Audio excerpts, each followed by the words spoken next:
here, Troy. This is the 2018 card set Autumn Wind Draft Review Show, and we're doing it. Draft review show. Yes, Huh? even though the draft is still going, we're going to review the draft. We're going to look at the day one picks. We're going to mix in the day two picks. We're in the ninth round. At this point, does it really matter? Probably not. You're not very many ninth rounders and 10th rounders are going to turn around your franchise. So we'll start looking at the teams. We'll have some guest appearances, hopefully. Maybe these guys can come over there and talk about their own teams if I get to them. This is not going to be a Tom Cook draft review show. We're not going to spend 6 hours talking about the London Monarchs and how they're going to change the world with their draft strategy by building one piece at a time. So here we go. Draft review show. Let me share my screen. And hopefully we can get some people in the draft room on. We're going to share my entire screen, and Claude, if I know him, has already sent the round 8 picks, or at least not quite. So we'll start with the checking out the first round of the draft. We'll do a quick first round look, then we'll get into the teams, and that should be good. So let's blow this up a little bit. All right, so the first round pretty much went by chalk. You have the quarterbacks going 1-2, Baker Mayfield and Sam Darnold, and then Dave picks Saquon Barkley. Dave's here in the draft room, so good on him. He thought about trading down, he tells me, but trade down again. Yeah, he was going to trade out of 1-3, but he wisely stayed put and took a generational talent, I think, in Mr. Barkley. Then Ramos went against the grain and did not pick a person with a strange name or a graduate of USC. He went with Darius Leonard. Well, actually, it's the University of South Carolina, which also goes by USC. So he kind of snuck in by a loophole there. So he got his guy Darius Leonard, and then Nathan picked Leighton Vander Esch. Nathan has been maneuvering his team to make a good run this year. And so one of the keys that he needed to do was address his outside linebackers. Otherwise, his run and pass D cards wouldn't have been optimal for a championship run. And he did that with 5.5 rated Leighton Vander Esch. So no complaints about any of these first 9 picks. These are all like fantastic players. You get Bradley Chubb, Denzel Ward, Roquan Smith, Jair Alexander. The first question came up at 110 when John Baldwin took Bilal Nichols. And he had a very specific plan that he outlined on the forum about why he did that. Nichols is, as a 5'3", doesn't have that premium pass rusher. He doesn't have the great run stuffing. He's a 5, though, which does bump up John's run defense card. He had said he thought about taking Daron Payne, and I think a lot of us love the Washington Redskin nose tackle that went several picks later. The Lions got a steal there at 16th overall. But you can check the forum to see what John's plan was.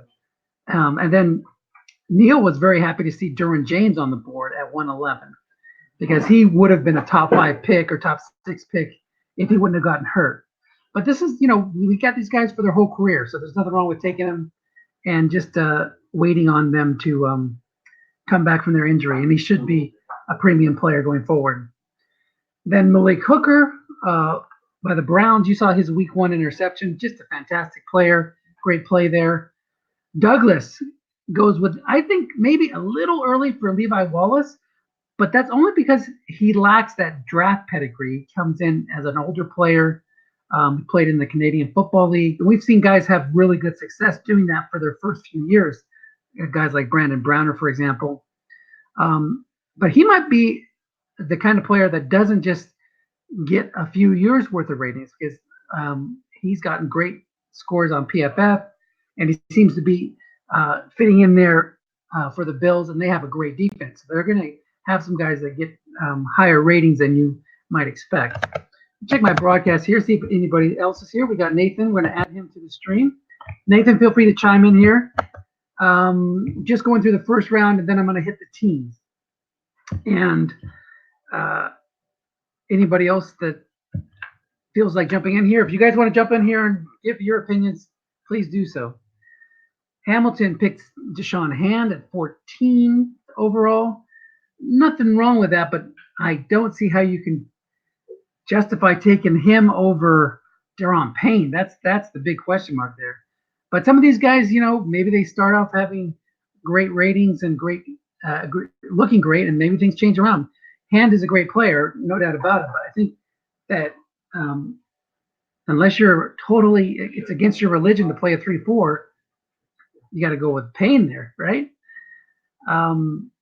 But anyway, he went that direction, and then Quentin Nelson is probably the safest pick in the draft. People have said that all over the place. He's just a nasty offensive lineman. He's going to be a 6'7", 6'5" for the next decade. Then we talked about Payne already. Jeff Smith jumped on Chris Carson. He loves the Seahawks. We were always fighting over grabbing those Seahawks.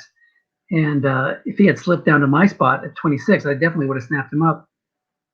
But he went with Carson. His card's a little shaky for this year, but I think he's going to be happy with him in the long run. Nobody runs the ball more than the Seahawks. Well, maybe the Ravens, but they're right there. 1-2. What was next? They got the Outlaws taking I can't read this. Black on red. Claude, please, good Lord, put a white font with this. Lamar Jackson. Man, I need to get magnifying glass out or some kind of color. Maybe I'm colorblind. I don't know. But that has got to be the worst combination. That and Grand Rapids. Black and red. Two dark colors. Anyway, enough of that. Great week one. Fantastic debut for this season for Lamar Jackson. Of course, he's not going to play the Dolphins every week, but if they can take advantage of that power run game. Everybody comes up to stop the run game. He gets a lot of one-on-ones. If he can hit that deep ball, that's going to be like a Michael Vick type card going forward, and that's kind of exciting. Good job by Sean there. Then we had the Packers. Larry taking Tremaine Edmonds. He's a very young player. He's an impact guy at the middle linebacker spot. So I think he's going to be very happy with him. Plus, he's sitting in the room, and I don't want to trash his pick right here. No, it was a good pick. Very, very good pick. You got to be happy to get those rated players that can help you now, but he'll probably have a lot better ratings going forward. Then Butch jumped all over Nick Chubb. He could not wait to get that pick in. And I got to keep an eye on the draft room because I do have a 9th round pick here. You have started. I'm at the bottom of the round, so I'm not worried about this. Exactly. I should have been more than 5th. I should have been the last pick, but I got my butt kicked by Nathan in the playoffs last year. All right, where were we at? Okay, Minkah Fitzpatrick. Now, Minkah is playing on a talent-deprived Dolphins team, and I think that he'll be much better off if he finds a spot playing free safety instead of strong safety on a talented team. Maybe he'll get traded to the Eagles they talked about, maybe the Seahawks, the Cowboys. So we'll see what happens with him going forward. But his situation is kind of dire right now, being one of the few quality defenders on the Dolphins. Shreveport Steamer. Here we had our first guest appearance. Come on over here, Rick. I'm going to stop sharing. So tell us about your selection of Josh Allen. Well, first of all, I want to go on record saying the commissioner of Autumn Wind, Larry Davis, has said that Josh Allen reminds him of Brett Favre. So if that isn't the curse of all curses, I don't know. He's wearing his damn Brett Favre jersey too, just to rub it in. There you go. So there you go. Josh Allen. And we've seen what can happen when you have a strong defense supporting a young quarterback. Look what went on with Russell Wilson in his first couple of years. You get him to feel comfortable, grow his confidence, and then the talent can take over. And he has a strong arm, so look for him to hit some of those deep passes. He's got some speedy receivers now, so I'm excited to see what his future holds and what his card's going to look like going forward. All right, back to the draft list. Kerryon Johnson, he has the best card of any of the rookies coming in this year from the halfback standpoint. Not as many carries as you'd like to see, but the Lions supposedly are committed to running the ball. We'll see if that holds up every time they get behind. It's a Matt Stafford time. But they want to run the ball. They want to play good defense. And he's certainly talented enough to have a great card going forward several years. The Rams, Mike McGlinchey. This is another, you get those guys who get taken in the top half of the NFL draft as offensive linemen. They're going to be good for your strat team. The Rampage come back. Of course, Grand Rapids is always looking for their strong defensive players.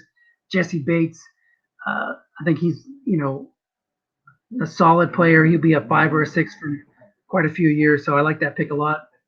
Then I came to my pick. Now, I had a deal worked out with Dave to move down to 2-3.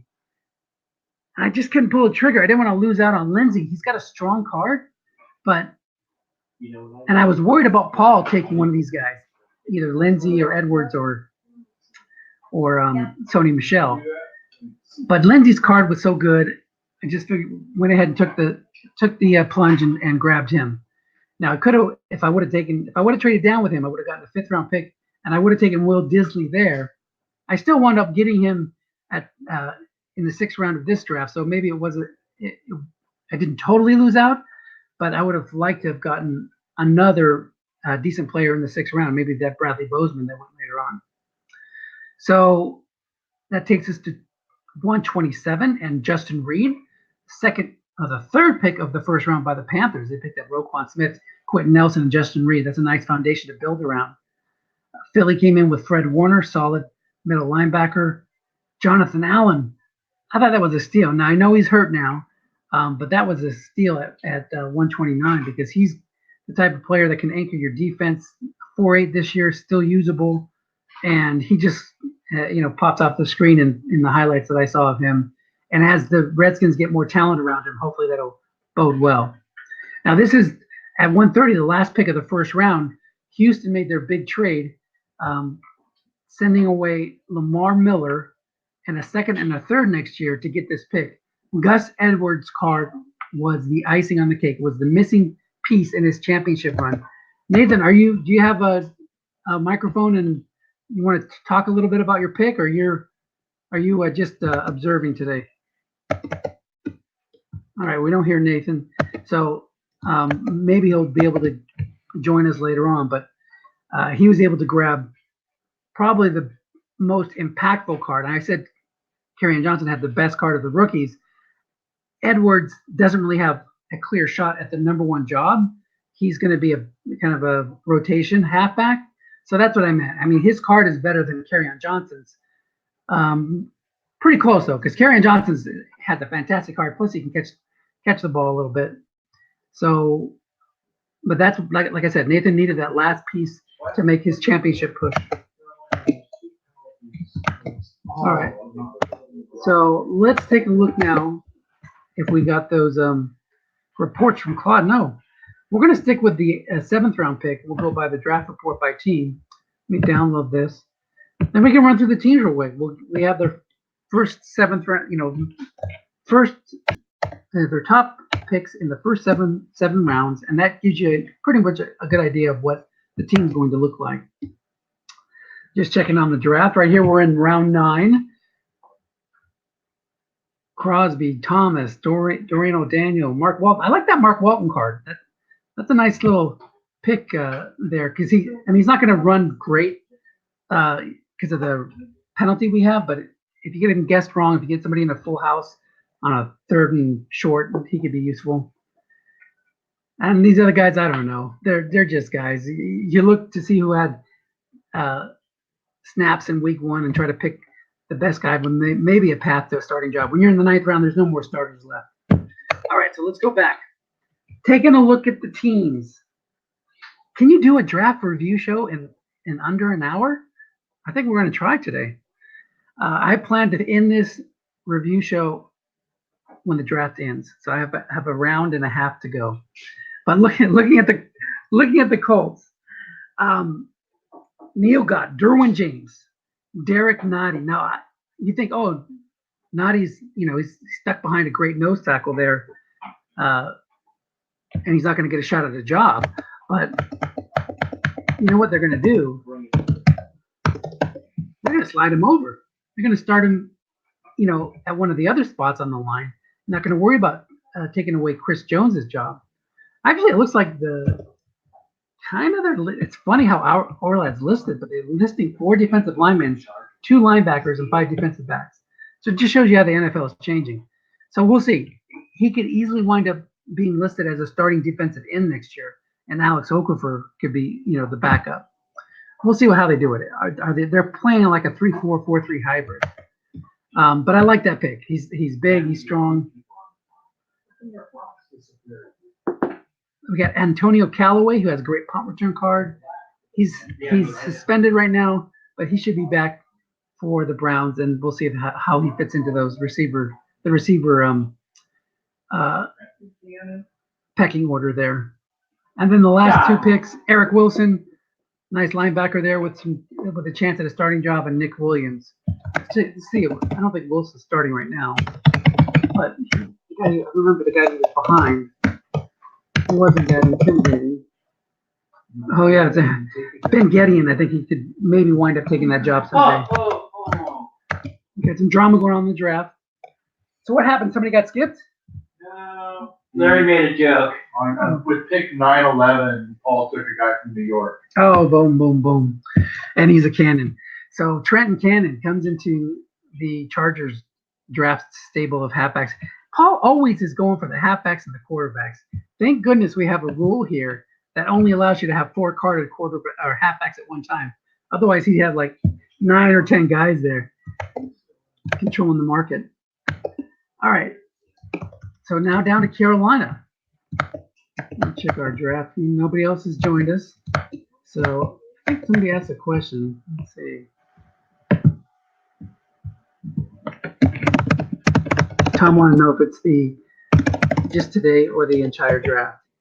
So we need Tom in here. We need some strong New York opinions. All right.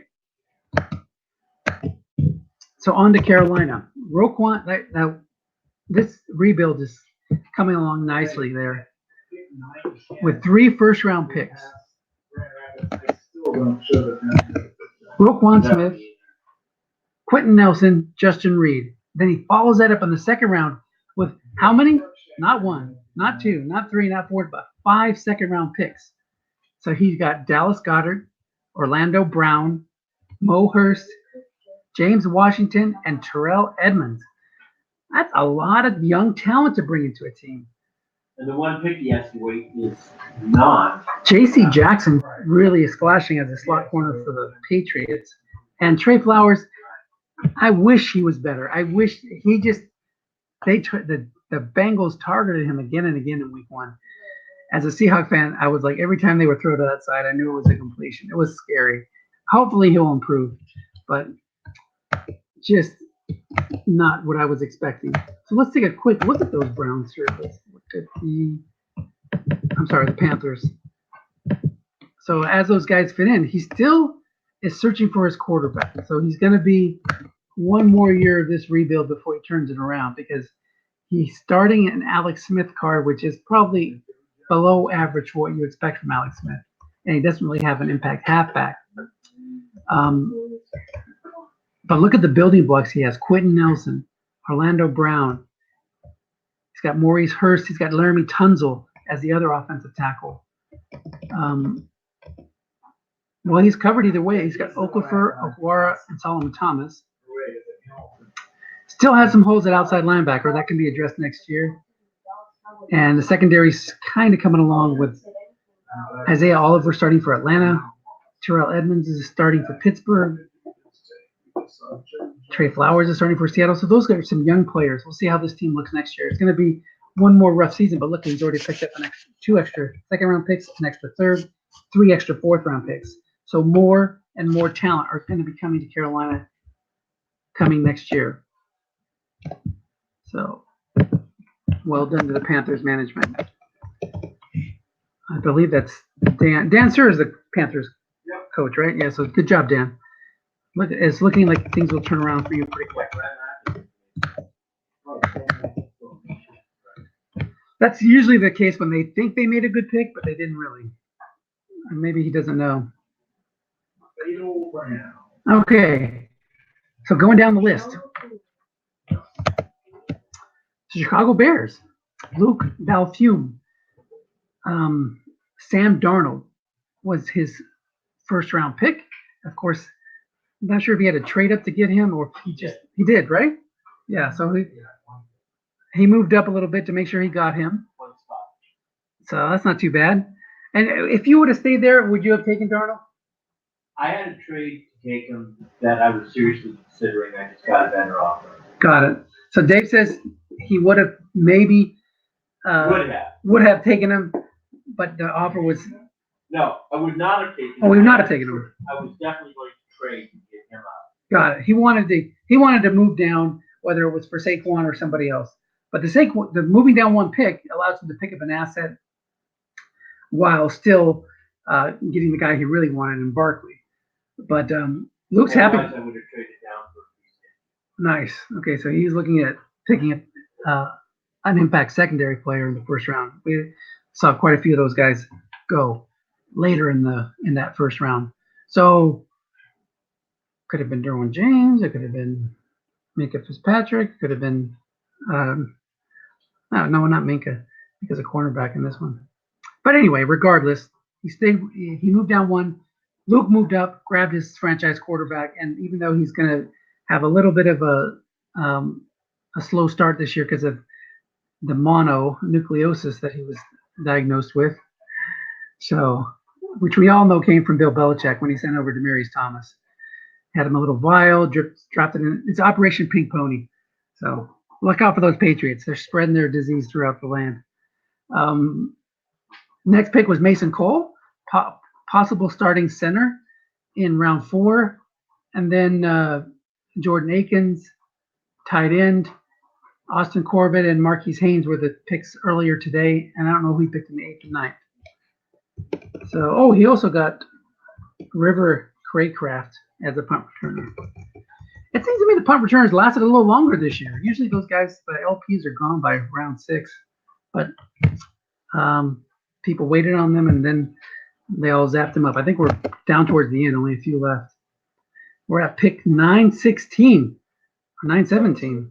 Excuse me, 917. So I'm going to have to figure out my pick at some point here, but I'm good right now. We'll move on to the Cleveland Browns. Oh, we got a trade. Let's go to the draft room and see what the trade is. You know, this is going to be like for first day pick next year. Moving franchise quarterbacks. What's going to happen here?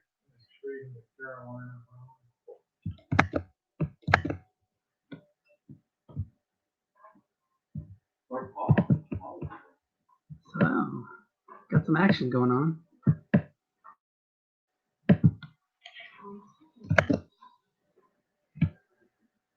All right, well, we'll just keep moving on. Let's look at Ed's draft. The Browns picked up Malik Hooker. I love Malik Hooker. Josh. Hey, finally we got a pick from Grand Rapids. Half the round later. Jonathan Allen, I already talked about him as well. So those 2 picks. Then on top of that, getting Will Hernandez, in the middle of the 2nd round, that's a steal. Ronnie Harrison, another starting guy. Mike Hughes, a first rounder who's suspended right now but should be back. Those top 5 picks, just fantastic. Brett Mayer, just a kicker. Don't really have too much of an opinion on him. And then the other guys, I did like getting Holton Hill. I had a top 4 list of guys I was going to pick because I had the 4th pick in the 6th round, and Holton was one of those players. He was my 4th player in that list of my Fantastic 4. So he went later on in the 6th. Great pickup there. And then Robert Tonyan, who's got a 6th blocking card, actually got some snaps last week, so that was a nice pickup as well. So solid top 7 rounds there for the Browns and Ed Carpenter. All right. Looks like we just have an 8th round pick swapping hands for a move down. Oh, he's trading 2 9th round picks for an 8th round pick. Is that right? Am I reading that right? Yeah. Interesting. 286 is a 10. Oh, it's a 10th. Okay, so 9th and 10th for an 8th. So that's kind of like what the going rate is for these late picks. On to Desperados. We talked already about John Baldwin's plan to get his D card up. He did not want to play with a poor D card, so he took Bilal Nichols. Josh Rosen, who many thought would be a first-round pick, slipped into the second round. I feel bad for Rosen because as bad as it is for Minka Fitzpatrick to be playing on a Dolphins team with no talent around him, imagine if you're the quarterback on that team. I don't know how you're going to judge him with no offensive line help, no receivers. It's going to be a few years before we find out what you have in Josh Rosen. Billy Price, nice snag there. First round pick is not starting right now, which makes you question it a little bit. But if he gets his act straightened out and is starting by the midway point of the season, should have a nice solid card there. Al Qadim Muhammad, defensive end. Don't know too much about him, but in the fifth round, you're just looking to get guys who potentially be an impact player down the line. Jordan Wilkins, I like him as a young halfback. And then he picked a punter in round 7, Logan Cook. All right, on to the Dallas Cowboys. Now, Mark, he's always moving around. He probably leads the league in trades the last 5 years. I'm probably up there too in the top 5. But Mark's always looking to Top two. top 2. Come on now, I didn't do that many trades this year. So I'm dropping down the rankings. But yeah, Mark's like me, likes to work the trade lines. What's a trade? An exchange of goods, exchange of resources. Marquise Valdes-Scantling in round 2. I like that pick a lot. I think he's going to be a big part of the Packers offense. Carlton Davis, you get a starting cornerback in round 3. Anthony Miller, highly drafted NFL wide receiver. It stumbled a little bit at times, but if he can turn around, that could be a nice pick. He's got a solid kicker in round 4. And DJ Chark. I bet you Chark's going to have a better career than Anthony Miller. That's my bold prediction. He's started out well with the Jacksonville Jaguars. Kyle Allen's a quarterback flyer in case something happens with Cam. And then Akeem King in the 7th round, who has been taking – they took a look at him as the starting nickelback for the Seahawks.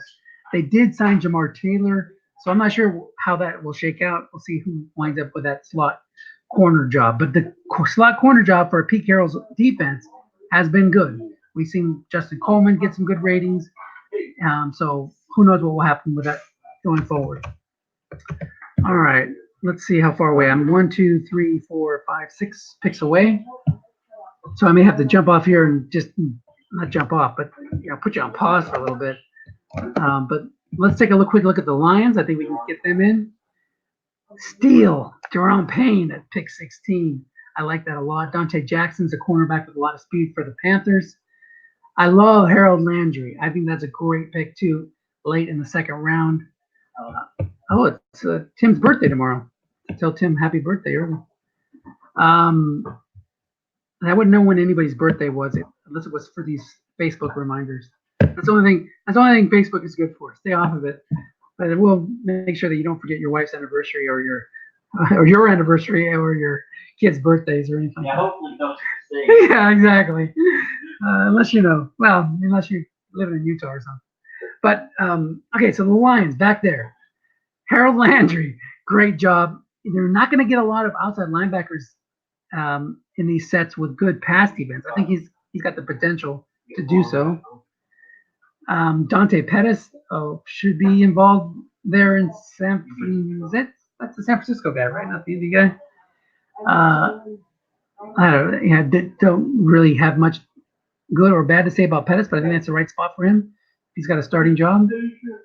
Tyquan Lewis, Cameron Johnson, great punter, Cameron Johnson. Dontre Hilliard, he'll be the backup these first 8 weeks, while Kareem Hunt suspended for the Browns behind Nick Chubb. Bradley Bozeman, I love that pick. I think that was one of my top 4 guys in the round 6. Dare Ogunbowale. Don't know much about him, but if you need a kick returner, he's got a kick return card. Okay, so where are we at here? Pat? Somebody. Pass the Casanova. Let's see. I'm going to try to catch up here.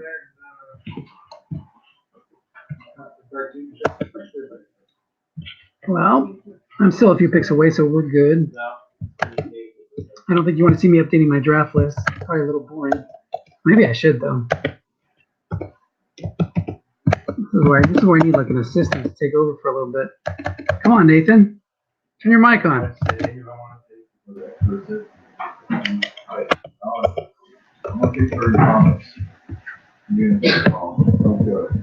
So if you're listening, you heard who he wanted to take.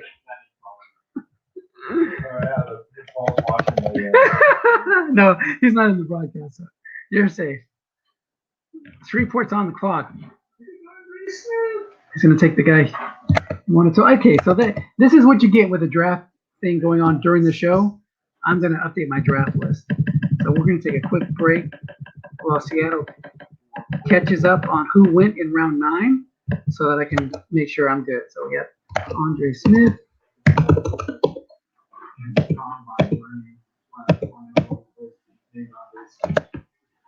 That's a different. This is Andre X. Smith.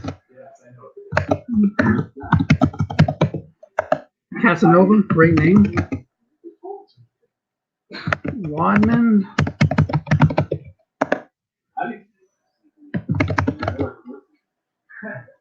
Woodard.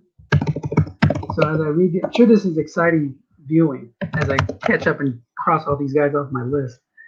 Rental, I don't have to cross the rental guy off. Josh Andrews. I liked him. Nice pick. You get a job there in New Orleans. So it's kind of fun.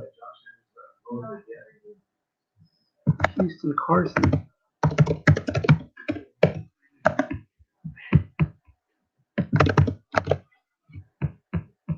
Dole Brown. So you can see my list. This is my list, guys. Anybody who has a brown background, that means they're listed on the depth chart. If they're in red type, that's the guys on IR. Green type of practice squad guys, and blue background means they're starting. But you don't see any more of those guys. Jordan Thomas is the guy that Rick just took.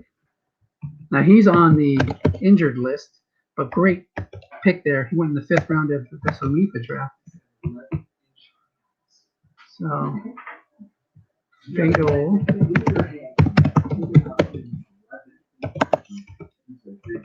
All right, so the best thing about Jordan Thomas is his 11-inch hands. And Larry was asking, think about something that's 11 inches that's pretty huge. So he's got the ability to bring the ball in, that's for sure. So Blake Bell, got to cross him off my list. Let's see. All right. Did I catch up on everybody? Fatal Attraction. Cruikshank. Well, he already went. Oh, this is where they have somebody try to pick somebody who was gone, and then they have to pick. Let's see where I'm at. Cunningham. I think it's a great pick.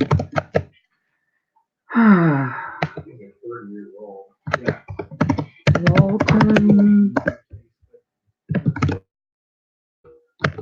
How many picks away am I, guys?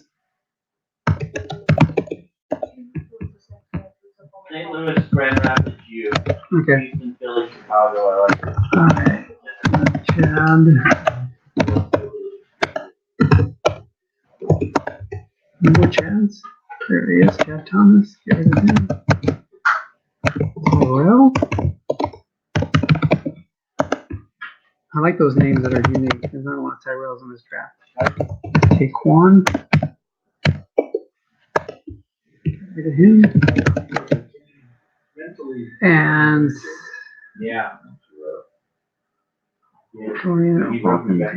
Trey Herndon.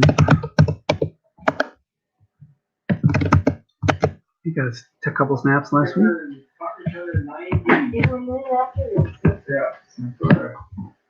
Chandler. You know I'm going to be doing this, my pick, and I'm going to pick somebody already got. I'm going to get penalized, and then it's just going to be a spiral of despair. It's a good band name. Heavy metal band, I think. Goth metal. Okay, where are we at? 9B win.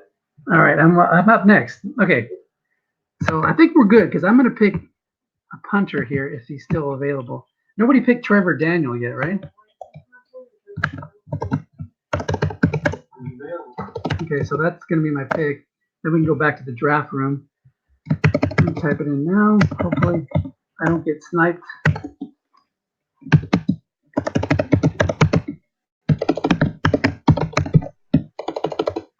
Oh, man. Survived. He doesn't have to cut him, but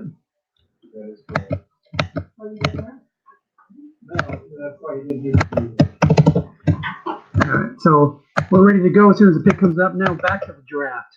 And Larry, we talked already a little bit about Tremaine Edmonds. Mark Andrews, oh my God, he looks so good, and he has such a great card.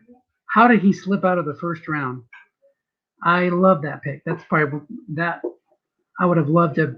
If I wouldn't have had a need for a halfback, I would have taken him there in the first round because I need a impact halfback or impact tight end going forward since Greg Olson's can't even go deep anymore. Hopefully he'll get a deep card next year. He's already got some 30 yards and 40 yarders in this season. All right, so I'm going to punch this in here and keep going back to the show.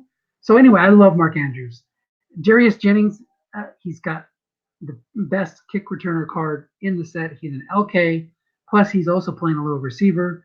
So maybe a little bit early there. I would have waited a little bit, but I like the card. I like the player. So we'll see how that works out. Follow that up with James Daniels. You get a starting. He's starting at center now, right? Yes. Yeah. So he's starting at center, listed as an offensive guard. I like that pick quite a bit. Traquan Smith, Taysom Hill. Taysom Hill in the 5th round is a sneaky guy, because what's going to happen when Drew Brees finally rides off into the sunset? Can you imagine what Sean Payton can do with someone like Taysom Hill? Think about what's going on with Lamar Jackson. He could have that kind of career, and he'll have a couple of years where he gets to. He's not just totally sitting on the bench. He's working in there. He got some work as a kick returner last year. Throw passes, catch passes, run the ball. So I like that. I think that's a very nice spot to get him. So I'm very happy with that pick. Then you had the guys today, Sean Dion Hamilton, who was one of the 3 Hamiltons that went in the 6th round, and none of them were selected by Hamilton. So there you go. That's the end of my pre. Nathan Shepard and my Cole Pruitt. Not your Cole, my Cole. On to Grand Rapids. We know that Grand Rapids is one of the better drafters in the set, especially when it comes to defense. And he did not disappoint picking Jesse Bates in round 1.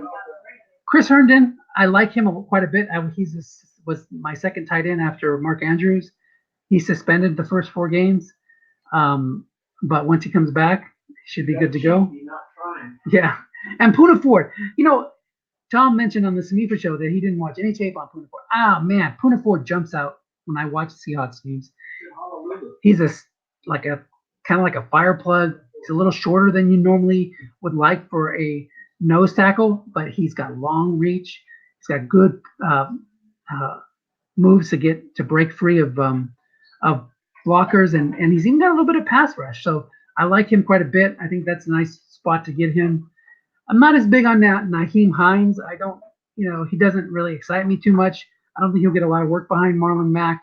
But there's a limited number of halfbacks in the draft, so I totally get where he's coming from.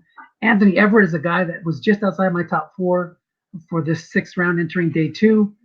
But he's going to get some opportunity now with Jimmy Smith hurt, and was pointed out in the draft room here that Grand Rapids already has Jimmy Smith, so he's covered either way. If Everett comes in and takes his job, he's not going to be hurting it as if he had Smith and not his backup.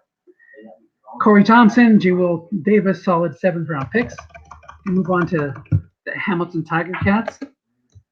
I think I have another pick here coming up quick, but I think we get a 5-minute break, so we're good to go on. Let me just update these last couple. I gotta figure out what I need.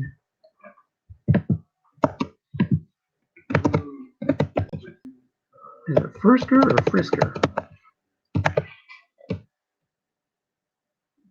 Let's get rid of the loud Arboleta.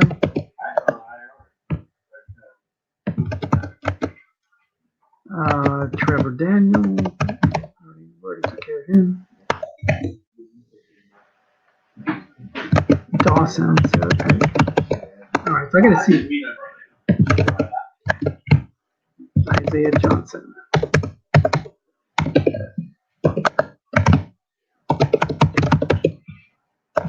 All right. So I think I pick, my last pick is 10-1. Then I'll be able to knock through these teams. So what do I need? I need a center and an offensive tackle.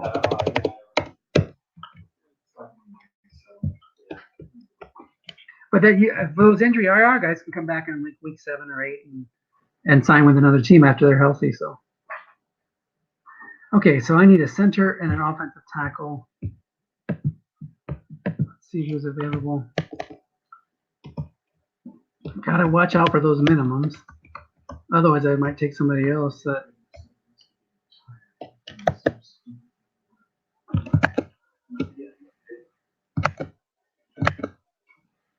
So we got one more 9th round pick, then we're on to round 10. So is there anybody here that I can just, that I can't do without? And then I'll wait on the minimums.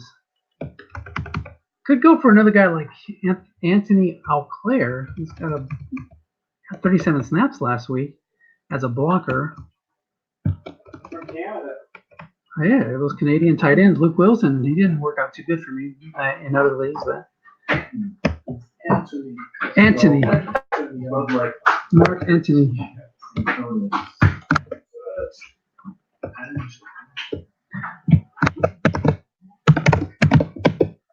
Logan Thomas went, right? Yeah, that's the. Oh no, he didn't go. It was the other Thomas.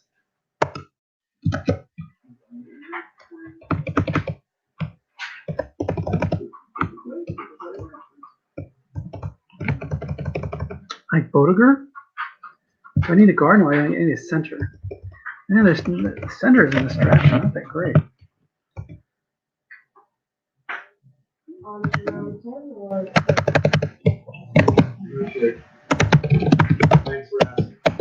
Let me look at. I'm going to do a quick research here on Cameron Tom.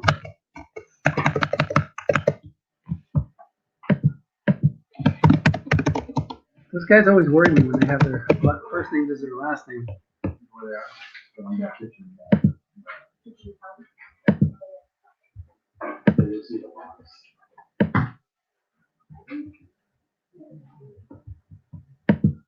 So what was his injury? Undisclosed. I don't like those undisclosed injuries.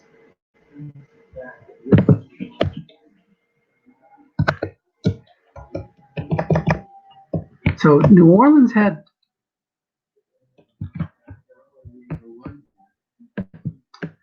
their starter retire, but they drafted a guy, Eric McCoy, as a starting center here. So I don't see a lot of opportunity there on that line for Mr. Cameron Tom. What do I want to do here? How to tackle? I do like the fact that he covers 3 positions, but he's not. Don't care about Marcus Webb. Did Corey Levin go? Yes. Okay, so that's been a good pick, but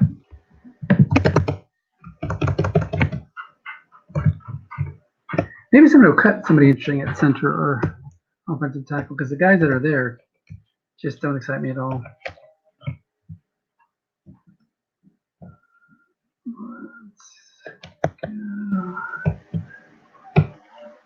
So I'm sure this is riveting viewing. There's going to be some times where you want to fast forward this as I go through my picks.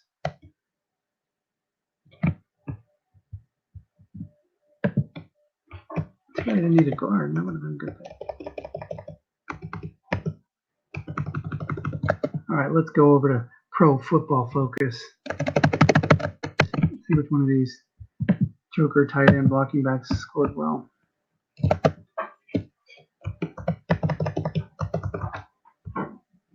The yellow highlighted is the number of snaps they had. So at least there's some guys that had some snaps.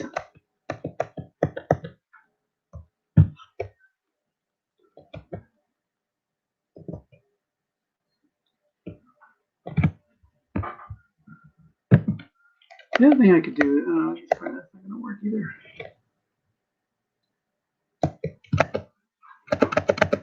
Are we starting the clock yet? 2.5 minutes. Okay, You can do 3 more teams. I can do them. I gotta struggle for my pick. Tell me who I should pick. Oh, you have the first pick? I think so. I have London's pick in round 10. Oh, you do? I want a guy on a roster. I got some guys I could pick, but trying to match them up with my needs and stuff. Marcus Webb's on our roster. Yeah, Jamarcus Webb is Jamarcus Webb, though. That's the problem with him. Albert McClellan. I'm not helping you out, am I, Dennis? No, I don't mind. You actually had a few good years with ball. Yeah. I had his last rated year. I might just wait on the needs. Let's take a look at this Rock Thomas card. He's kind of got a funny halfback card too. Might be useful in a full house formation.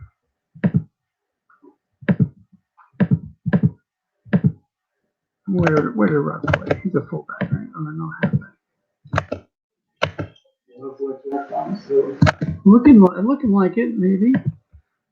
Checking him out. So you key on the other guys. He's got pretty nice guess wrong stuff. Of course, he can only run 4 yards most of the time. Let me check his fumble rating.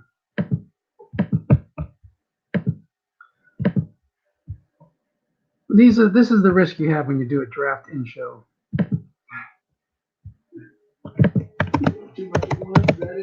Scary looking to side the line. Oh, he's got a minimum fumble. Yeah, Rock Thomas is going to be the guy. Okay, so I'll just worry about the center and the offensive tackle later on. Type that in. You guys tell me when we're ready.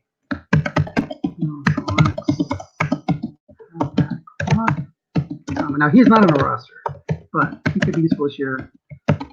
And who knows, he could get signed later on. Okay, back to the draft show. All right, still. Let's see. Yep. All right, you know what? We have an update. Breaking news. Claude has produced new files, so let's go grab them.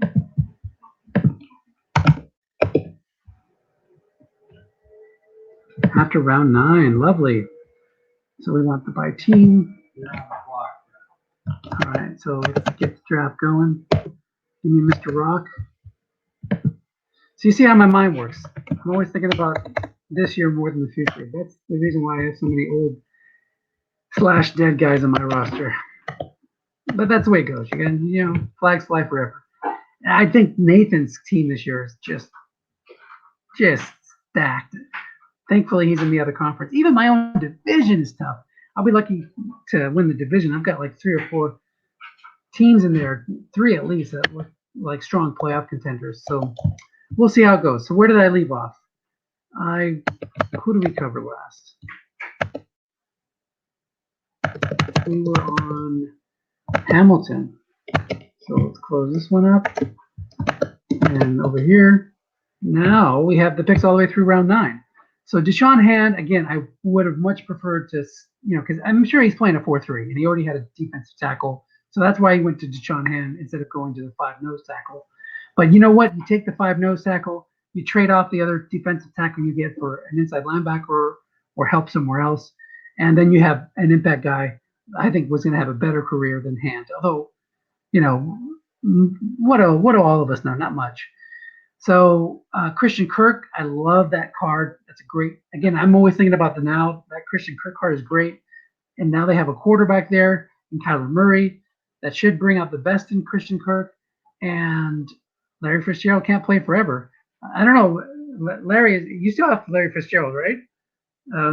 Mr. Davis? No, I don't have. Oh, you don't have him? You traded for him in one league, I remember. Differently, okay. So whoever's got Larry Fitzgerald, enjoy. You're probably on your last 5 or 6 years with him. So Leon Jacobs, outside linebacker with a 4 rating.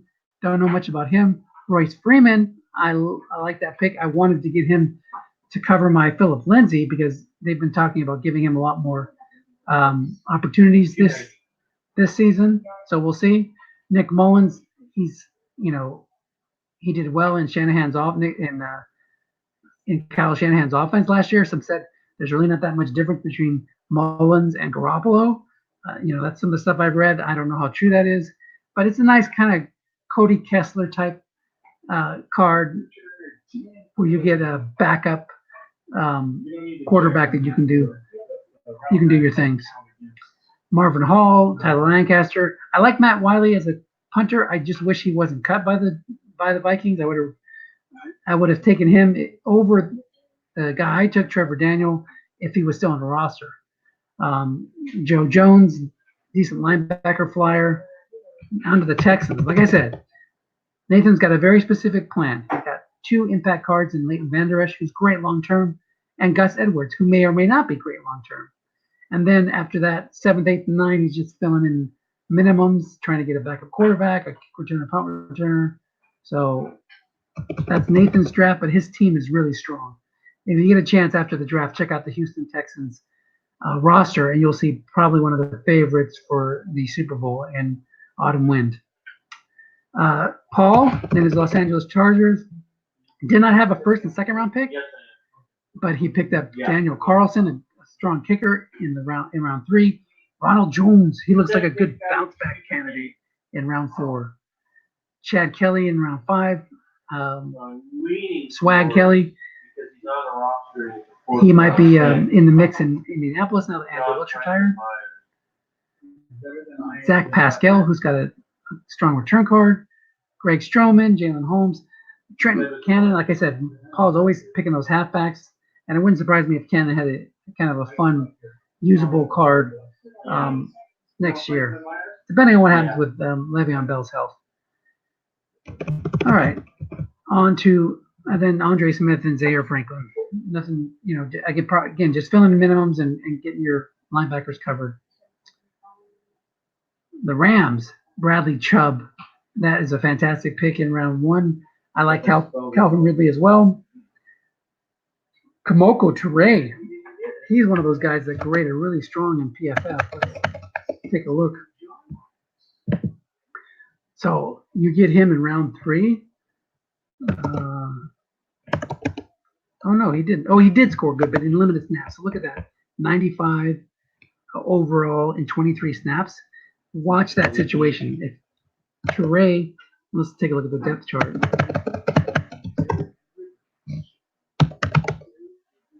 Yeah, if something happens with Justin Houston, Toure as a second rounder can step right in there. Even if it doesn't, Houston's older. In the future, he's gonna get opportunities. Jabal Sheard, he might walk. You never know, but that's a great pickup there. Alex Kappa, I think he's starting. Yeah, so he's starting for the Bucks. So nice to get him in round 3. Brian Allen starting for the Rams. Guy Secchi starting for who's he on the Dolphins? Yeah, and second rounder as well. So really strong draft by the Rams in day 1. Follow that up with Sharif Finch, Darius Phillips, Tony Brown, Trey Herndon. A lot of these guys had snaps in week 1. It's just a matter of the opportunity. You need to get the opportunity in order to come through. All right. So London, the Mornocks, as Claude misspelled their name on they're not the Monarchs, they're the Mornocks. Kind of sounds like one of those bad guys on Land of the Lost. Watch out for the battle between the Slee Stacks and the Mornocks. Oh, the Morlocks. Here you go. Morlocks from H.G. Wells' type movie, The Time Machine. So a battle between the Morlocks and the Slee Stacks. Their offsprings are called the Mornocks. Baker Mayfield, number 1 overall. I think everybody's consensus number 1 pick, 1.1. DJ Moore. Tom is in love with DJ Moore. He thinks he's the next Steve Smith. And he looks the part. He doesn't have the personality of Steve Smith, but he's got those quick moves, gets open. He's had a problem, with drops now and then, but that looks like a really solid pick in round 2. Rashaan Evans, fantastic young linebacker for the Titans. He's starting. Colt Miller slipped much later than you normally expect a top 10 offensive lineman to go. but he had a bad year with the Raiders in year one. He's bounced back. He was part of the tackle duos that kept Bradley Chubb and Von Miller in check in week one for the Raiders. So looks like that's going to be a strong pick. Rashad Penny. Halfbacks seem to slip in this league, especially young halfbacks without a defined role. Penny has good moves, runs well to the outside, doesn't quite have the wiggle to get free on the inside. So we'll see if he's able to harness those moves and improve. But he could be someone to keep an eye on, a first-round pick for the Seahawks. Connor Williams, starter now for the Cowboys at guard. He's going to be a great player. Looks like that's just going to be adding strength to an already strong Cowboys NFL team, and hopefully be part of Tom's rebuild with his London squad. Justin Jackson, we know about the holdout with Melvin Gordon. He's going to get some, return. He's going to get some action. Action Jackson. We saw what Austin Eckler did in week one as the main guy there. So look for Jackson to get mixed in. Chris Ford is another guy. He's starting as well. So to get so many starters in this draft, Tom has to feel good about. Oh, he's not starting. I thought I saw him starting earlier. They switched it around. Now Kenny Young is listed as the starter. So we'll see what happens with that. Deshaun Hamilton was his pick in the 6th round today. He traded out of 6-1. He could have had one of my top 4 guys. Let me show you that so you can see my Fab 4 here. Where's my thing? So I had Josh Adams, Will Disley, Bradley Bozeman, and Holton Hill as the top 4 guys that could help my team in the 6th round. All those guys went in the 6th round, some later than I would have picked them, but that's because other teams are maybe looking more for the future. So he could have had maybe Bozeman would have been the guy he took, or some other young guy. He's got his own list of young prospects, but he traded out of it, got a 4th round pick next year. Later on in the 6th, he picked up Deshaun Hamilton. Tay Davis is starting for the Giants. Giants linebackers have never been that strong. Maybe Davis will turn that around. Brandon Parker. Now, I thought he picked up some snaps in week one. I don't know if he's starting. No, he's backing up there, but he may have played a little bit more than normal last week, filling in for those. The Raiders were without Gabe Jackson and the Buffalo guy, Richie Incognito, who was suspended. So we'll see what happens with his playing time. But the offensive line for the Raiders was great in week one.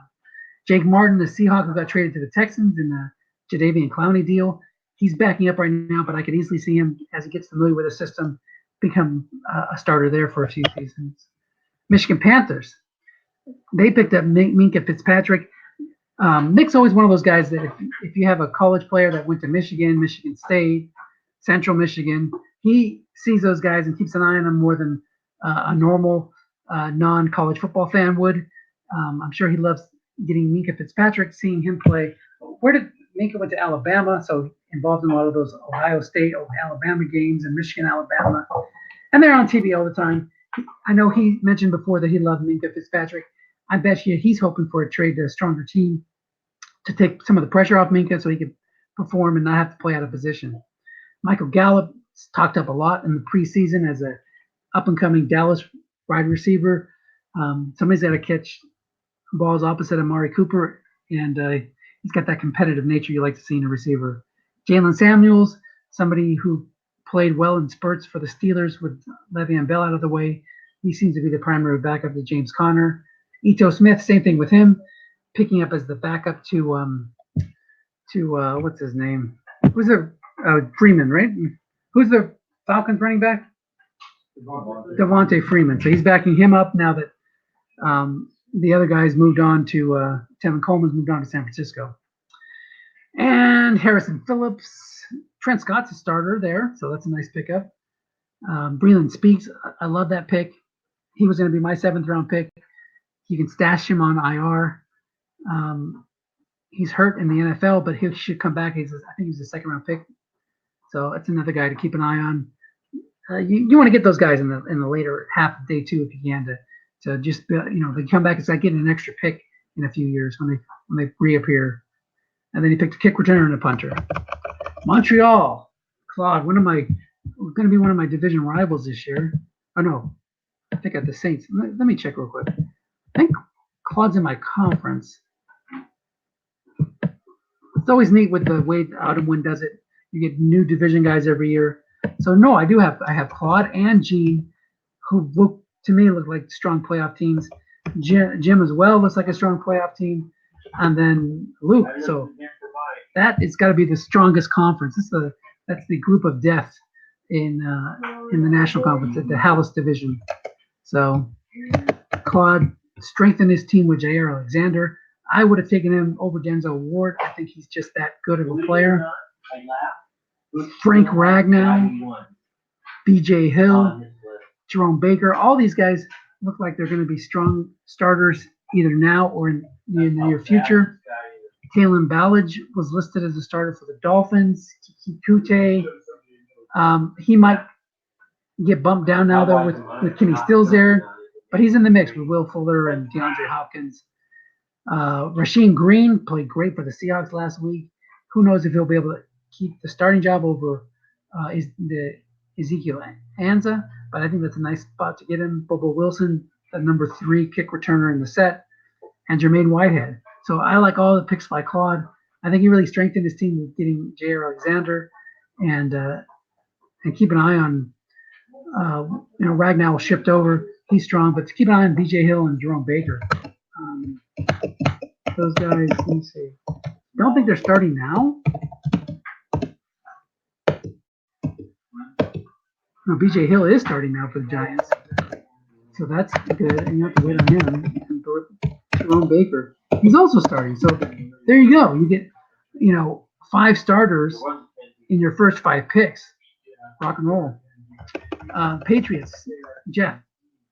He took Chris Carson in round 1. Love that pick. Brian O'Neill, also a guy who's starting now as a young offensive tackle. Michael Dixon's strong puncher. Richie James, kick returner, punt returner. Josh Jobs just got traded over to Jacksonville, so he might see some snaps as a quarterback, depending on what happens with Minshew. And then Benny Fowler, who's getting snaps with Golden Tate suspended and the injuries they had there with the Giants. And Will Clapp. Clapp is a backup, but he could wind up starting there, depending on what happens with their youngster. And then Dane Cruikshank, one of these DBs that you take. He got some decent snaps, got some good pub. So we'll see what happens. All right. So Tom's going to come on. We'll add him to the stream. So we're on the Voodoo. And again, this isn't your normal draft review show, Tom. I'm doing a quickie. We're gonna be done by the time the draft is over with. So we get 25 minutes, maybe 40 minutes at the most. So Tom, you're added into the broadcast. Feel free to speak up. Hello, Dennis. Can I? Oh yeah, I got to turn my volume up. I bet you, all this time I've been talking with my volume off, and I wonder if Nathan's been saying stuff. I just keep talking over him. No, I've been on for almost 10 minutes. I've heard you. Okay, good. I know you could hear me, but there was a couple times where I asked Nathan for his opinion, and who knows, he could have been talking, but I had my volume off, so I didn't hear him. Oh, okay. We'll be interesting when I go back and listen to it. So he's been talking for 35 minutes about an answer without realizing. Exactly. He wouldn't do that. I would, but he wouldn't do that. So I apologize, Nathan. I think he was just had it on to listen, but either way, feel free. Anybody wants to jump on. Dennis, I heard you say that you're going to be done by the time the draft is over in 25 minutes. What about the other 7 hours of broadcast time? I'm leaving that to you. I'll leave the room up and you can keep talking. No. I only have about 40 minutes, and I don't have to go anyway. So you're in luck. Yeah, this is good. This is a quick and dirty. I did round 1 real quick, and then I've been working through the teams. So I've been listening. Did you want to say anything about your London team before we move on to the New Orleans Voodoo? Well, none of our quarterbacks have mono, so I think we're off to a good start there. No, not really. I jumped in when you were talking about Rashad Penny. Only thing I was going to say was I I traded out of 601 because I just wasn't thrilled with the future of any of the players on the board. I mean, there's definitely some starters there and stuff like that. But to get the number 4 next year, hopefully my team will start being decent next year. I could use that as a trade. I felt like I could use that as a trade chip, or maybe draft somebody there, or trade up who I might like a little better long term. So that's why I traded out of that. And Brandon Parker was just a speculation pick.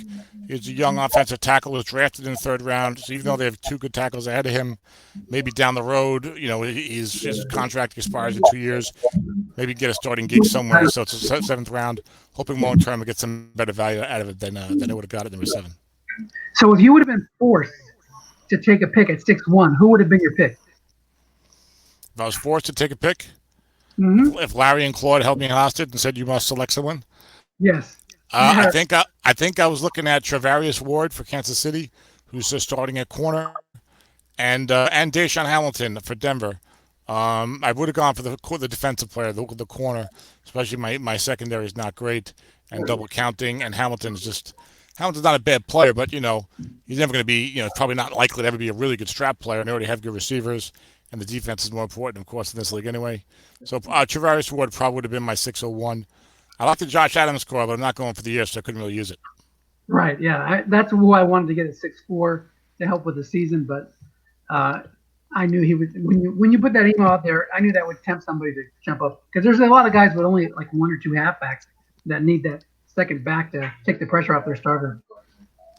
Yeah, and he has a good card. I mean, guess right isn't that great, but the line off tackle wrong is very nice in that card. Absolutely. All right, so on to the Voodoo. They picked Nick Chubb, Lorenzo Carter. Now, I don't know much about Carter, but I think that was one of the Nathan's sleepers. That looks like he's a starting outside linebacker for the Giants. Supposed to be a really good athlete. Was like a very highly touted player coming out of high school, and they said he shows the athleticism, a bit of a combine warrior, but doesn't seem to show the production for some reason. So Giants liked him a lot in the preseason. We're talking him up as a pass rushing guy, but some people are skeptical that he can put the production together with the athleticism. Yeah, and I like the Blake Jarwin pick.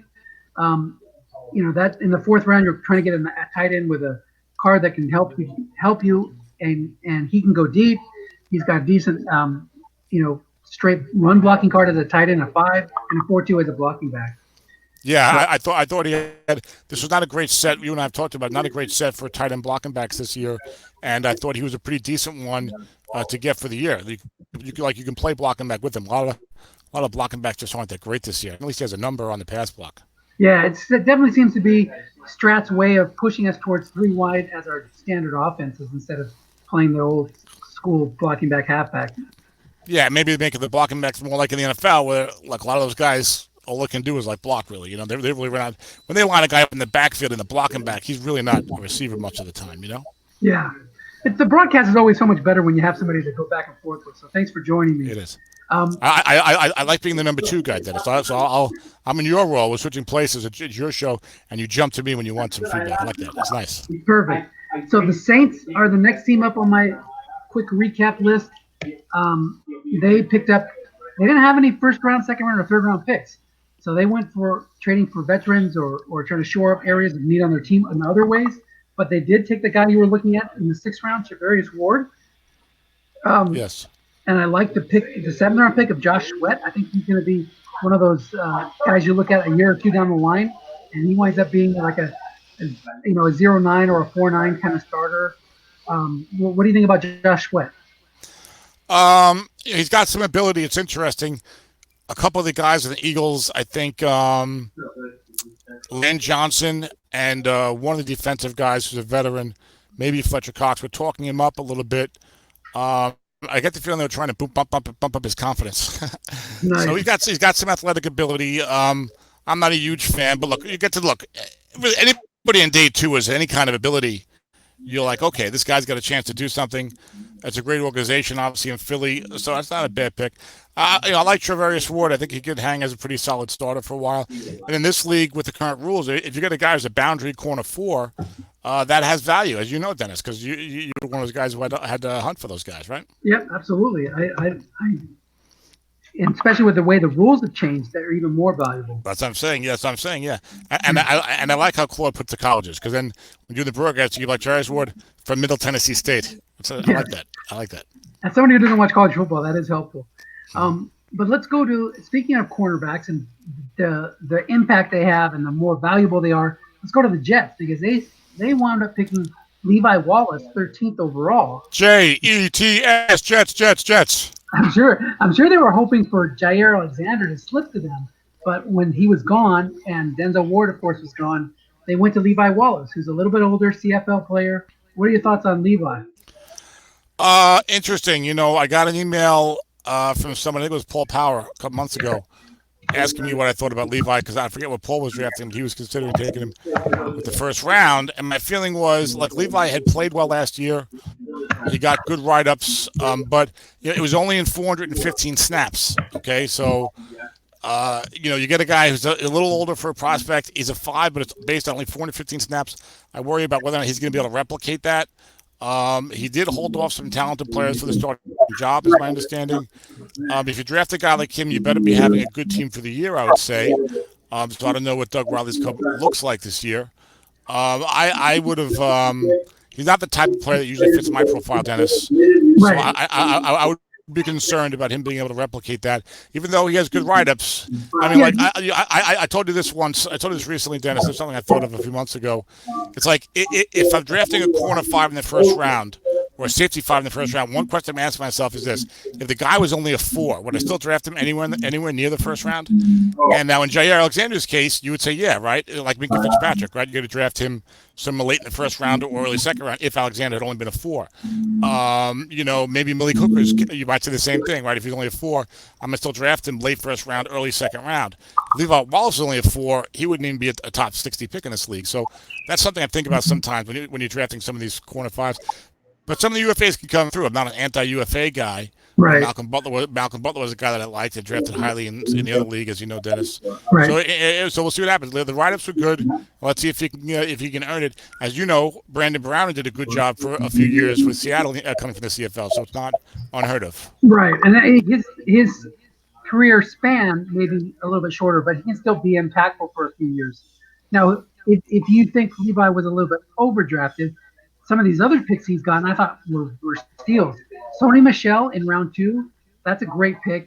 I think that this, for whatever reason, Autumn Wynn seems to undervalue halfback. So getting him in round 2, I didn't think he would last that long. And then the other guys he's got that I really like, John Ross, I picked 135 in the 5th round. Wow. Now that we've seen week 1, he would have gone in the top 3 rounds if he had drafted after week 1. So that's a nice steal for him. I like Dorrance Armstrong too. He's a starter, or at least looking like a starter, I think. And then Josie Jewell. He has a lot of good quality here. Anybody else on his team stand out as a good pick? Well, I wanted to mention that when you mentioned about the running backs, the running backs are going to go later this league. I mean, the guys properly know that the double counting is so impactful. So I'm really not that surprised that Sony lasted to number 34. And I'd have to look at the whole draft to see what backs went ahead of him. But outside of Saquon Barkley, Kerryon Johnson went ahead of him. Philip Lindsay is the guy that you took, right, Dennis? Yeah, I took it. The guys went ahead of him. Gus Edwards went at the end of round 1. Kerryon Johnson, Lindsay, Chris Carson. He was really the last of the starting halfbacks that I wanted to go. That I would have been happy with to be my main back. So yeah, and you see had a run from like 20 through 34 or something like that, which makes sense. Like a lot of guys back there, probably a pretty good teams for the years. You have a lot of the coaches who are good coaches, might be returning to the playoffs every year in this league, or almost every year. So they're more likely to be able to use that running back card.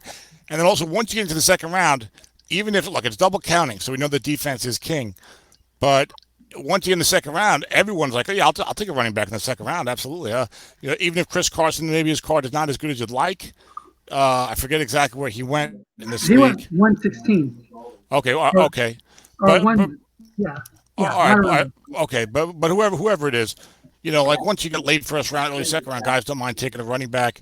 I think guys are shy about taking a running back, maybe the top 15 unless he looks like a Saquon Barkley or a Todd Gurley or Ezekiel Elliott, unless it's that like real top of the draft looking guy, guys would rather take a solid looking defensive player, I think, with the double counting, which is probably the right move. Yeah, I think you're right.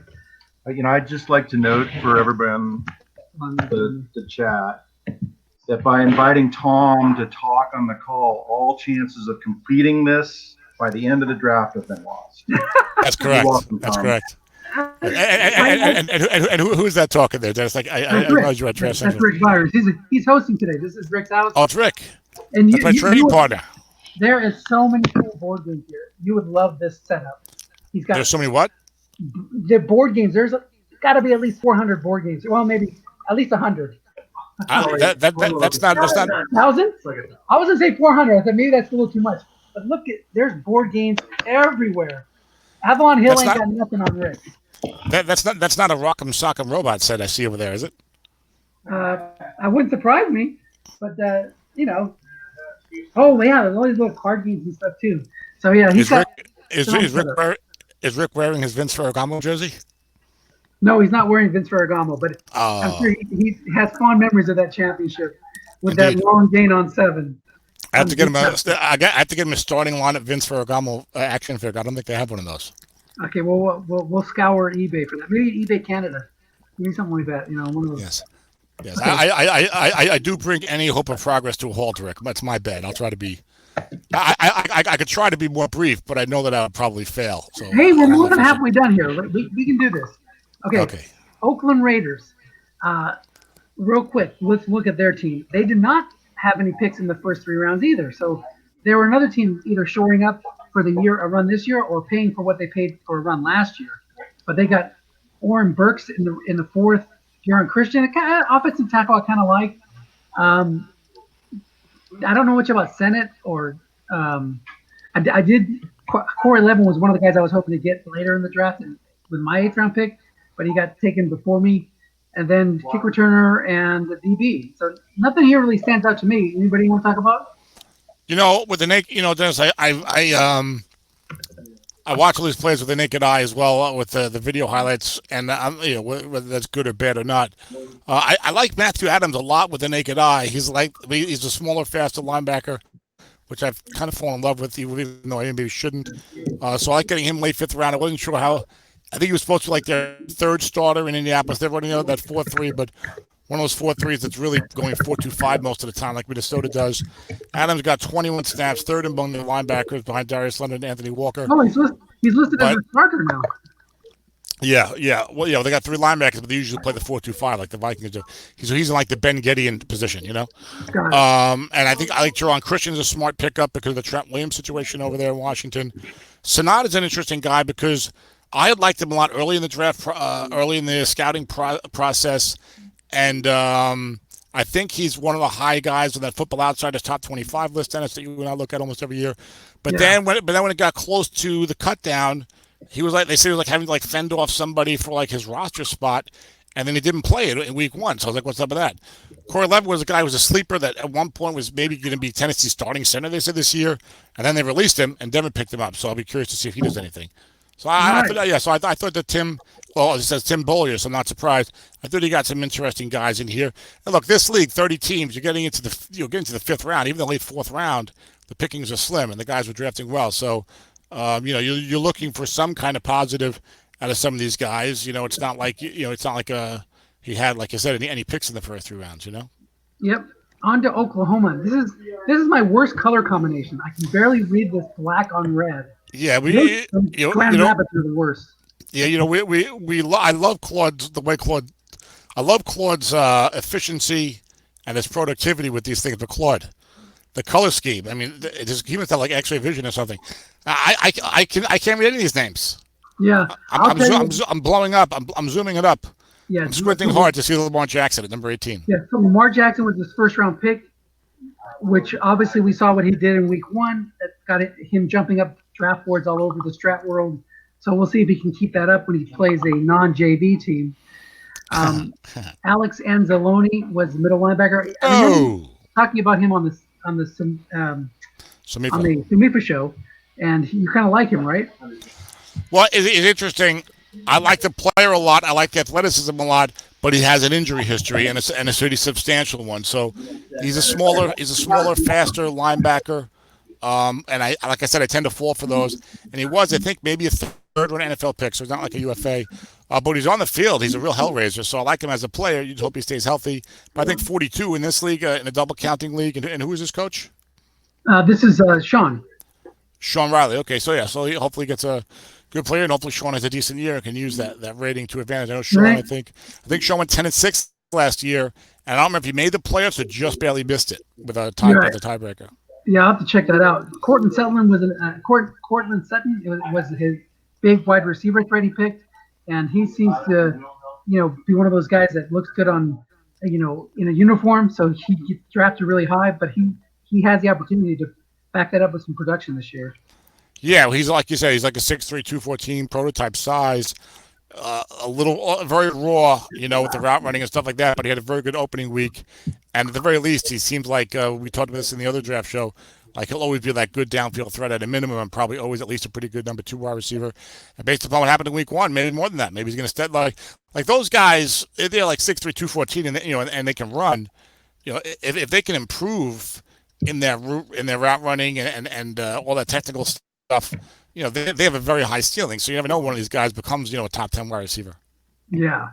Onto the Eagles. Speaking of fast, this quick little linebacker, Fred Warner was their pick in round 1. At the end of round 1, I think that was a good spot to get him. They picked Tracy Walker, which then led to some draft room hijinks as Michael Reeves tried to pick him twice after that. Joseph Nobu, young guard starting for the Rams. Forrest Lamp was a first-round pick, I think, and he's not starting at the moment, but early number 2 with the NFL. Okay, so he's one of the guys you want to keep an eye on later on. Anybody here? You pick one player here because we're going to do like 2 minutes per team now. There's only like 7 teams left, so give me. I would say Fred Warner. I don't think of as fast as you think. I think of him as more the heady, cerebral middle linebacker, really good with his instincts and his knowledge and the play call and stuff like that. Although he's on the outside this year, and I would just say I have no other player to talk about, but I would say that a couple of guys, Dave Saminsky is one of them, and Dave Malton, the Daves, they do a great job drafting every year, and you can see why the teams have so much talent. So any picks that these two guys make, usually you're going to get the thumbs up, or I'm going to trust them if I don't like the pick because they have a great track record. Yeah, Grant Haley was the guy I liked. I wanted to get him today. Yes. Missed out on him, so good job. He's starting slot corner, I should say. Yeah, he's more of a slot corner, but I think he's really good at it. But go ahead, Dennis. All right, Dave Will, Phoenix Cardinals. Dave's here with us today. Hey, Dave. Saquon Barkley at 1-3. Marcus Davenport, you talked about him, how he looks like more, of a raw, talented type of guy. Will he transform that to be like a 6-12-12 guy, or will he kind of like lose his way as these offensive tackles lock him up with their technique? So that'll be interesting to see what he does going forward. I love, the Saints paid a lot to move up to get him, but I like getting him there in the middle of the second round, or actually at the top of the second round. Sure. Well, I thought Jarvis Landry was a good pick, Dennis, number 20 in the draft. That's where you want to get him. Right. I'm teasing Dave because we had the Jarvis Landry talk back in. No, yeah. Well. I love Barkley, of course. Come over, Dave. Dave's gonna come over and give us his quick recap of how he likes his own draft. There you go. You talk to the head coach in person. Good, Dennis. So, we're on to your team, Phoenix Cardinals. So, yeah. Everybody say hi to Dave. Hi, guys. Hey, Dave. Barkley, Davenport, Ian Thomas. Which of those guys were you really happy to get, and did you barely miss somebody that you really wanted? I missed guys I really wanted. I was slated by the Gurus to take the starting offensive center in Detroit. Ragnow? Ragnow, and he got picked one pick before me because it'd been nice to have had him be right in the second round for once. It's easy when they pick who you want in the first round. You got the second pick, but the third round would have been more exciting. But no, that was the only one that when you see a name written for you by somebody else, you focus in on them. That's what happened with Landry years ago. I didn't really notice him until they wrote him, and I thought, you just fall in love with people, which is why Tom, I think, he's such a great steal. But Yeah, that was it. And then Well, he's- obviously I hate my 5th round pick now because anybody who had like 9 tackles in the opening game just tells you that they picked on him something fiercely. Yeah, So, like the last pick of the Eagles, Yeah. Dacion had like really bad PFF ratings, but he got like 10 tackles. So. yeah, exactly. But I don't know. I don't know. I like Yiadom. I think he's Yeah. a good player. So Well, we'll see. I mean, definitely Denver's had troubles with their secondary, so yeah, it's And you some of need that a is- makeover. some of We'll that- see. some of that's coaching. They lost Mhm. Fangio Yeah. to the Bears. So Well, I'll give you, just tell you, Davenport was the pick that I actually was debating about. I actually had a different, I wanted one of the tight ends there, the guy that was on, Andrews, no, the one on, Herndon. no, it starts with the G. He was taken right Okay. after. Dallas Goddard. I wanted him, but I Dallas didn't Goedert. wear my glasses, so I couldn't read the name. So I actually said the name of the guy on Miami, and everybody in the draft said, "Oh no, he's a dog, don't take him." But I really meant the guy above him, so I ended up taking Davenport. And then they took the guy I wanted with the next pick, and everybody's, "Oh, what a great pick!" And I'm thinking, I love Davenport better than Yeah. the tight end. That's Yeah. for sure. I needed him for sure. Everybody dying on my team on the defensive line.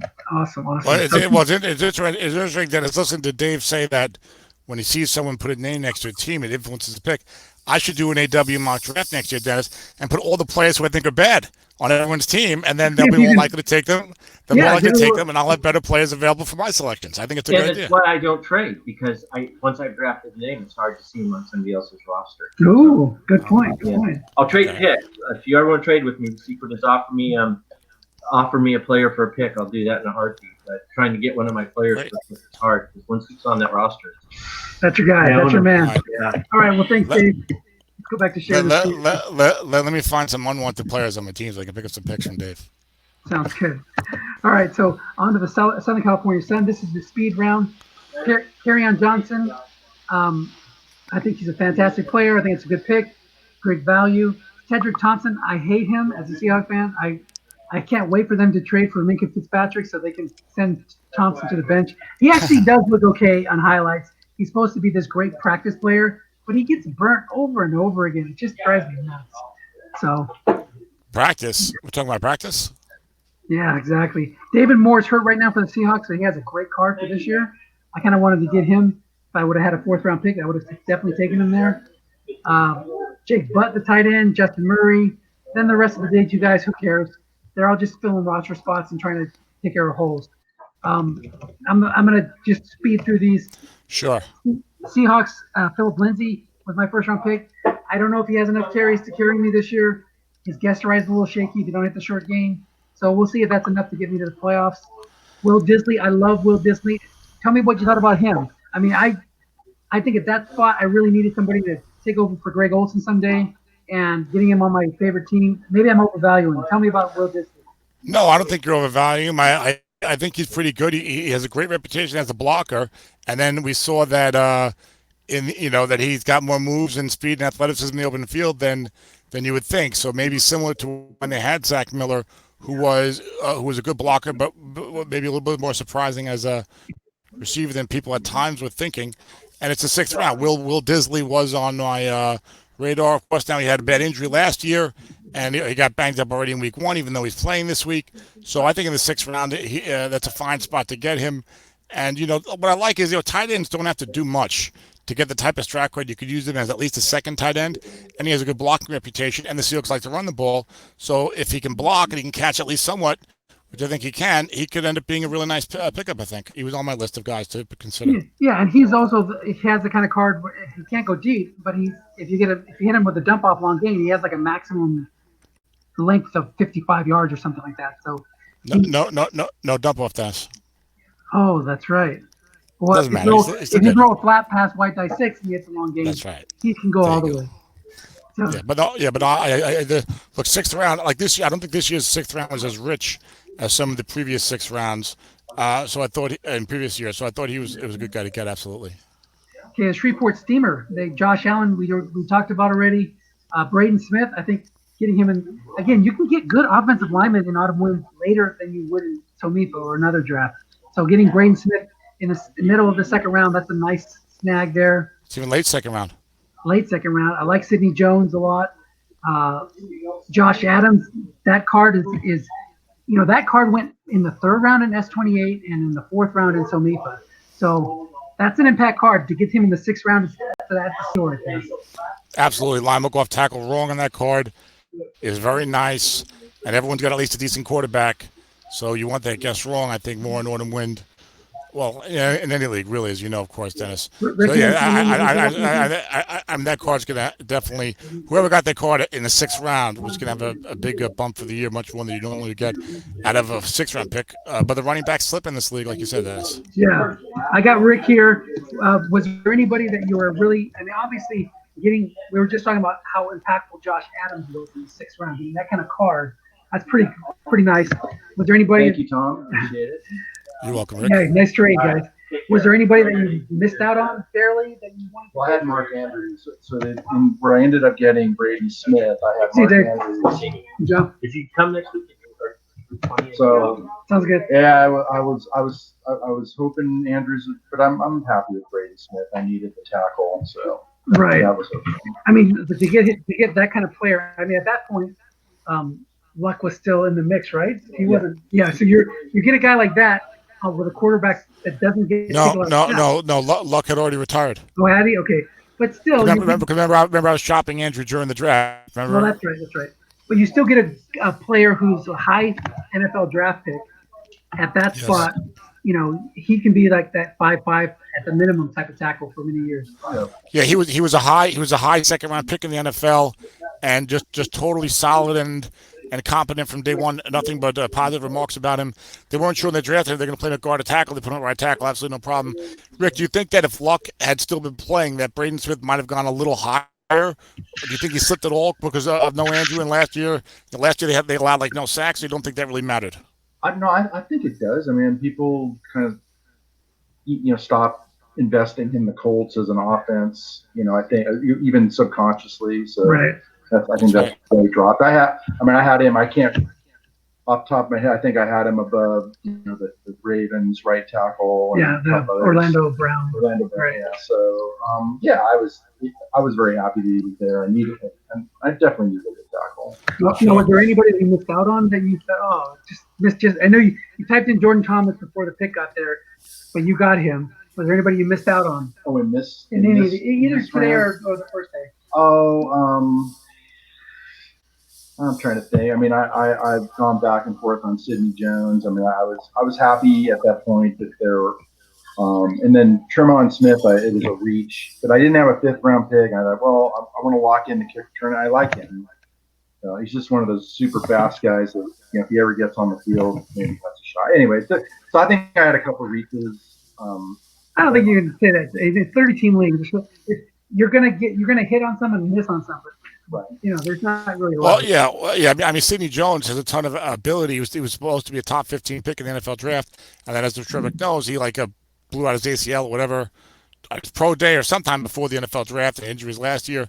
But he's a guy that could, that could end up really producing with a lot of value, or maybe it never happens because of the injuries. I don't know, but I think it's a good pick to take there, late third round. Yeah, I mean, he right, and I had read a couple very good articles about him. So I think that he's back to the player they thought they had drafted. So I thought, well, yeah. And adjusting to the NFL is always tricky for young players. Some take to it, some don't. Some need a little more time. So I think that's a good spot to get in. Yeah, so no, I mean, probably the Josh Allen was the most surprised. I was sitting there I did not expect him to be there. Well, what the heck, man? I like it. Gotta go for it. He's a lot of fun to watch. If he made it, I would take him. But when you and I were emailing back and forth, I didn't actually think he would be there. I just didn't think there he was. Well, yeah, you were saying maybe Josh Rosen that you might take Josh Rosen if he was there. I think you got the better of the two Joshes personally. Yeah. We're just recapping our glory, all of our picks. We're doing a broadcast of our broadcast. Is Mom home? Are we in trouble now?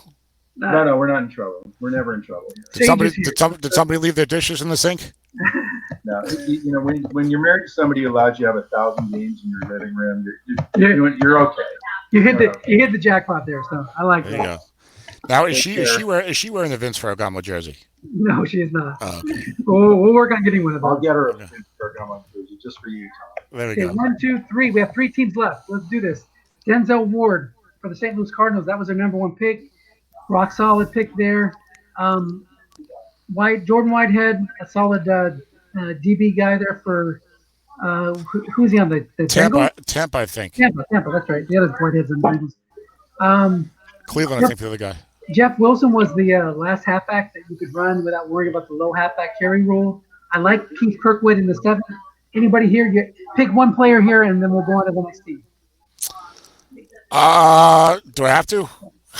Yes. Well, I like Tavarius Moore switching to safety. I think he's backing up, though, but he has good athletic ability. Quarter switching to safety, sometimes that can work out pretty well. I'm not thrilled with the draft class otherwise. Yeah, I do like. Denzel is fine, but some of the other guys don't. Right. I like Kirkwood because I think Kirkwood's on the right offense do some good things. So he gets some. He could get one of those third, fourth wide receiver on New Orleans that have those 17 plus 18 hits on short passes. So I like that guy. On the Rams, Gary Nagata. So he picked up Mike McGlinchey late in round 1. Raekwon. I don't like Raekwon McMillan. I've been reading things about him like losing his starting job, but then he's back in there. So I think with Miami, everybody's going to start there at some point. So maybe that will work out well. Tim Settle is a guy that Zeb picked in Somipa in S28. He's transformed himself in the offseason. His body is like gone from dumpy to chiseled. So look for him to do some good things. I like Fabian Moreau in the 5th. Who stands out here from Gary's class? Well, I like the whole draft class, except I don't like Raekwon McMillan either because I think he's kind of slow and kind of wooden. But it was a late 3rd round, so I can't kill him. But Tim Settle was a guy I really liked with the naked eye, but I was like, can he get on the field for Washington? But they played him quite a bit in the first week. I think he's got some significant upside, even if it is only as a 3-4 defensive end who don't always bring the sacks. Fabian Moreau, Dennis is one of my personal favorites. Super fast guy, very raw. But Josh Norman was saying a lot of good things about him in camp. He's injured right now in the walking boots. That's why he's there in the late 5th round. Trey Quinn, Dennis, I like a lot as a slot receiver. I think he's going to get the job done big time. I think he's definitely he'll be a long-time contributor slot receiver. Chuck Wuma Okorafor was the next guy I was going to pick. Gary Snipes about 2 picks ahead of me. He's a very young guy. He's a 3rd-round offensive tackle. He's not going to be starting in Pittsburgh for a couple of years because Matt Filer is apparently playing pretty well. But they got Matt Filer, who's a former UFA. They got Ali Villanueva, who's like 31 years old. So look, I like in the 7th round. If you get a guy who's like a backup right now, because the NFL team has good starters. If he's a backup and the starters are scrubs, I don't like it. But he's a backup and the NFL team has good starters. Like, hey, maybe in a couple of years, this guy can take over for someone when Ali Villanueva gets older or what have you. And also, these guys who are not first-round NFL picks, it's only a 4-year contract. So in a couple of years he can go sign as a free agent elsewhere. They're gonna make a decision on the guy. So I really liked what he did from the 5th round to the 7th round, and it's hard to get good players there. And he had no 6th round pick where he might get the better players. 5th round picks in this league, the value isn't always there. And he had Tim Settle, Fabian Moreau, and Trey Quinn. I really like that job. I'm not surprised that guy did a good job of that. Yeah, and even Wyatt Taylor, they've traded a lot to get him. So who knows if he'll wind up getting a starting job at some point. Yeah, so everyone at Brother is assuming that they have one of Cleveland's future starting offensive guards. Exactly. Okay, on to the last team, Tampa Bay, Mike Ramos. I love his first 3 picks actually. Darius Leonard, Vita Vea, and Sam Hubbard. Speak about those top guys, and then we'll move on. Well, I can speak all day about Vita Vea. I absolutely love Vita Vea. He was a guy that when I was watching, only the last 2 or 3 years I started watching the college highlights of the 1st and 2nd round guys, like during and after the NFL draft. And when I saw Vita Vea last year in the NFL draft, I was like, oh my God, this guy's amazing. I was thinking about my AW team. I was like, I got to get him an AW team. But then he got injured because the team needs defensive players. Then he got injured during his rookie year. Then he had like a knee problem like in camp this year. They weren't even sure he'd be ready to start the year. I'm like, 2 years in a row, a guy like 6'2", 347, like having injuries and a knee problem. I guess it's a little bit of a red flag. So I passed on him in the 2nd round, but he's back and playing and played real well the other night. And that's one of the reasons that Christian McCaffrey couldn't do anything is because Vita Vea is a man among men. So if he's healthy, he's likely to become one of the best tackles in the NFL, in my opinion. So I really love him. Nice. And then Mike's known for later in the draft to pick guys with crazy names. And if they went to USC, so he picked up Equanimous St. Brown and Joe Iwagwabunwe. I do not know how to pronounce that second name. I'm usually pretty good with the names, but none of those guys went to USC. Dennis, what's going on here? Yep. So that's Mike's draft class. I think that's pretty much where we're going to end the show. Do you have any last minute things you wanted to say? Not really, because I'm not looking at the first round in front of me, and I kind of joined halfway. So no, I don't. I'm not in my comfort zone, Dennis. That's why I was so brief, as Rick could tell you. Good. Well, I'm glad you were able to join us, and I'm glad we were able to get a draft show in. Thanks to all the work that Larry and Paul and everybody else in the league does. Dennis, I do have one question. Sure. I'm still waiting for Michael Reeves' AW season preview from last year. When can I look? When can I see that? I think that's on the clock here, Mr. Reeves. Let's get that season preview going for this year. Last year's in the past. Let's see what we can do about adding some more content. I'm glad we were able to get a draft review show in here. Abbreviated. I blasted through a bunch of stuff and probably talked too fast, but we got it in, and the draft's over. So thanks everybody. Good luck this year, and do everything you can to beat Tom so you can get the #1 pick again next year. Yes, I could. Yes. No, I'm not going for #1 pick this year, Dennis. I'm going to go 4 to 6 wins. I'll probably end up going 5 and 11 and picking about 9th. I'll be okay with that. That sounds good to me. All right, later, guys. I'm going to try to go for the playoffs, and I'm probably going to wind up winning 6 games. And Come on, Dennis, please. You have a pretty good team. If you have a good team, you pretty much always win in every league except for that one blip year in Somifa. So I think people are expecting you to win that division, Dennis. I got a lot of 4s. I got all 4s in the secondary, so and 1 5. So we'll see what happens. But you're average. You're good and average, right? Yeah, good and average. I only have 1 halfback that's really impactful. So hold on. And you were saying that Claude might be one of the better teams in your division? Claude. Who's his quarterback? Well, I don't know about that, but the rest of his team's really good. Oh, okay. The quarterback matters a little bit. I'm pretty sure. I think he traded for Andrew Luck. No, he didn't. Wait a minute. No, that wasn't him. No. He's riding with Blake Bortles this year. Blake Bortles. Okay, But he did trade for Marlon Mack. He picked up Allen Robinson. So he's got a really good offense. Those were long-term moves, Dennis. You know that. Come on. And Marlon Mack. Those are both good players. I like both those players, as you know. But neither the Cards is top notch. And Claude is thinking long-term. Claude is a good long-term GM, very good, excellent long-term GM. Him and Lepage and all the Canadian guys do a great job with it. So I think he's thinking long-term with those picks, and the price was decent, you know. So I mean those guys. Those guys help for the year. Is Gene? He's got Matt Ryan and the Patriots halfbacks. So he's got an interesting team. A lot of 5s and 6s in the secondary. Is Claude good or something? I don't know, but he looks like he'll be at least good pass defense for sure. Okay, yeah. Well, that makes a big difference. And then the other guy in my division is who was the other one? That was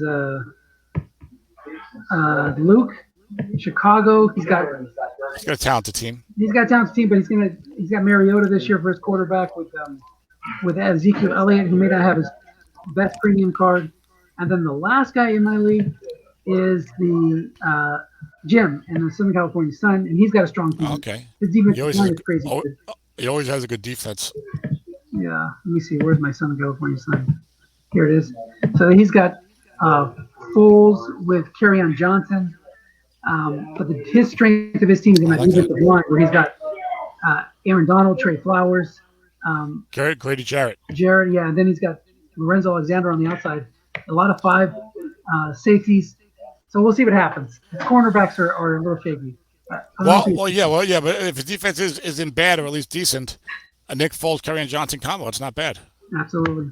All right, guys. Well, we'll look at the rest of the division races in the Autumn Wind Preview Show.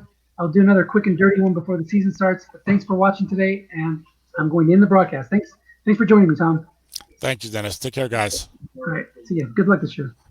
Thanks. Go Hawks. Yeah. Go Jets. Oh. Sam Darnold.